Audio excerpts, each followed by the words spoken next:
Bueno, normalmente cuando vemos el concepto del enamoramiento en la cultura popular, suele estar envuelto en una especie de ligereza muy prefabricada. Totalmente.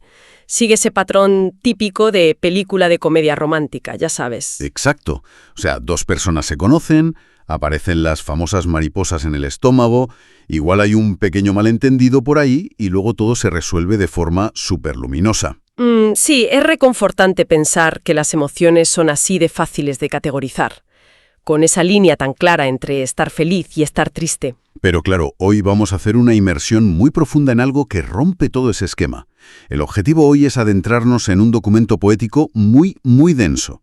Sí, muy intenso. Titulado simplemente Texto, pero que explora un concepto brutal llamado limerencia. Y aviso para quienes nos escuchan, preparaos para desgranar un vocabulario fascinante y casi olvidado del español. Es que es clave para entender el paisaje mental del que vamos a hablar, porque esa visión binaria de las películas es casi aséptica si la comparas con la realidad clínica. Ya, claro. Cuando el afecto cruza la línea hacia la obsesión, la limpieza desaparece por completo. Es un entramado denso y muy destructivo.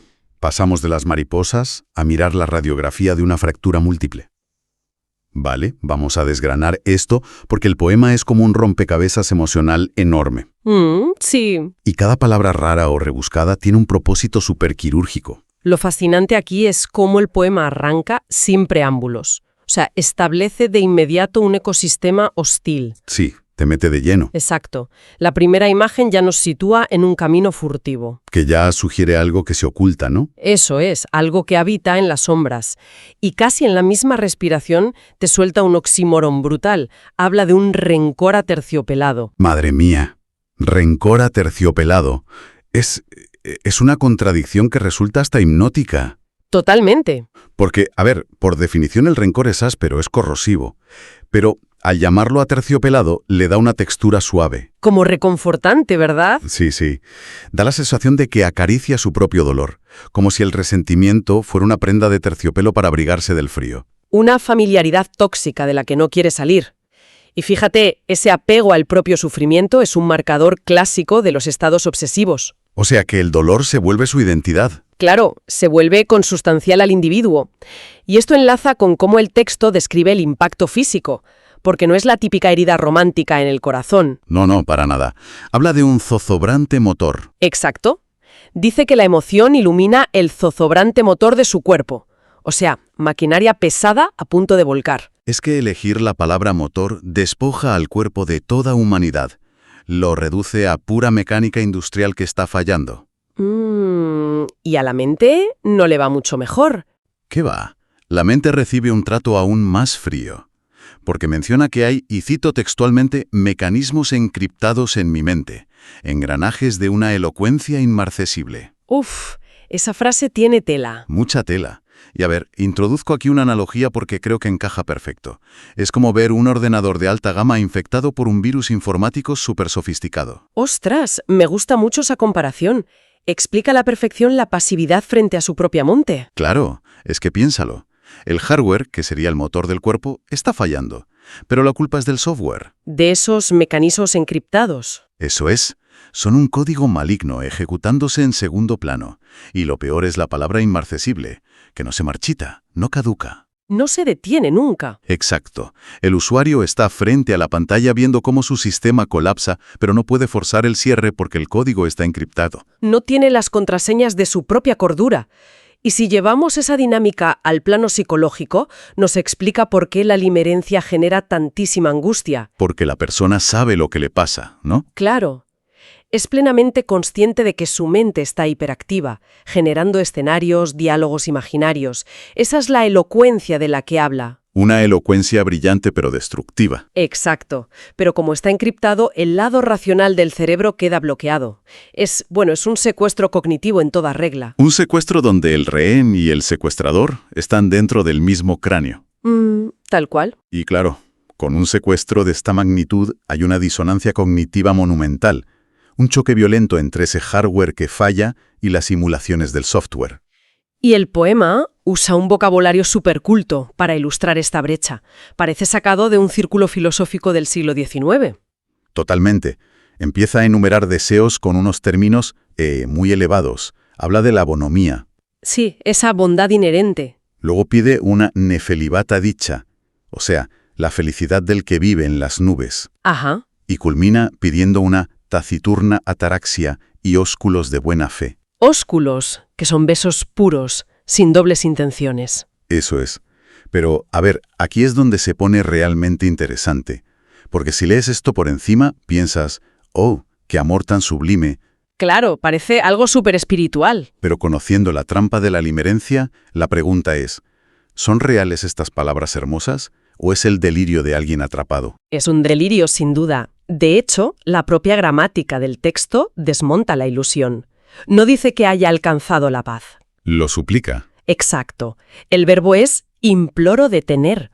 Esa invocación a la ataraxia, a la paz mental absoluta, es pura supervivencia, no es filosofía. Es usar palabras enormes como escudo. Sí, cuando el dolor es insoportable, la mente recurre a la intelectualización. Intenta poner una barrera léxica frente al sufrimiento. Pero ese muro construido con diccionarios de alta literatura se derrumba en un segundo. No aguanta nada. Porque de repente la realidad irrumpe de forma brutal. Ruega detener, y cito, el cruento jipear de esta fatídica trapisonda. Es de una violencia literaria tremenda. Es que pasas de la noble ataraxia griega a jipear, que es un gemido, un llanto casi animal. El intelecto de alta gama fracasando ante el cuerpo que llora con hipo. Y todo por esa fatídica trapisonda. Que es una palabra fantástica, por cierto. Sí, porque implica un alboroto, pero también una riña llena de engaños, una trampa mortal. El individuo se da cuenta de que su celda mental es una trampa para osos. Y, claro, la elocuencia se rinde ante el espasmo físico. Y cuando el refugio interno colapsa de esta manera, el caos sale al exterior. La noche y la naturaleza se vuelven cómplices y verdugos. Se convierten en un escenario completamente hostil. Busca refugio en la oscuridad con una flemática nictofilia. La nictofilia es esa atracción desmedida por la noche, claro. Sí. Porque la oscuridad te esconde del mundo que sigue girando felizmente. Pero al llamarla flemática, le mete mucha apatía. Es resignación. No es un romance vampírico, es alguien que se arrastra porque la luz duele. Exacto. Pero es que la noche también le traiciona. En lugar de silencio, oye susurros perfidiándome. Paranoia pura. Sí. Y las brumas entierran a la acendrada luna, una luna pura, sin manchas, que se la traga la niebla. Y aquí llegamos a un punto de parálisis sensorial que me parece brutal. En medio de ese estupor aparece el petricor. Uf, el petricor. Y dice que ese olor congela su agigolada voluntad. Una voluntad que ya está ahogándose. Pero a ver, el petricor es el olor a lluvia sobre tierra seca. A todo el mundo le gusta. Exacto, es placentero, es nostálgico. ¿Por qué aquí tiene el poder de congelar a alguien? Bueno, si conectamos esto con la perspectiva general de la limerencia, todo cobra sentido. En ese estado, incluso lo hermoso duele. O sea, ¿los estímulos placenteros se invierten? Totalmente.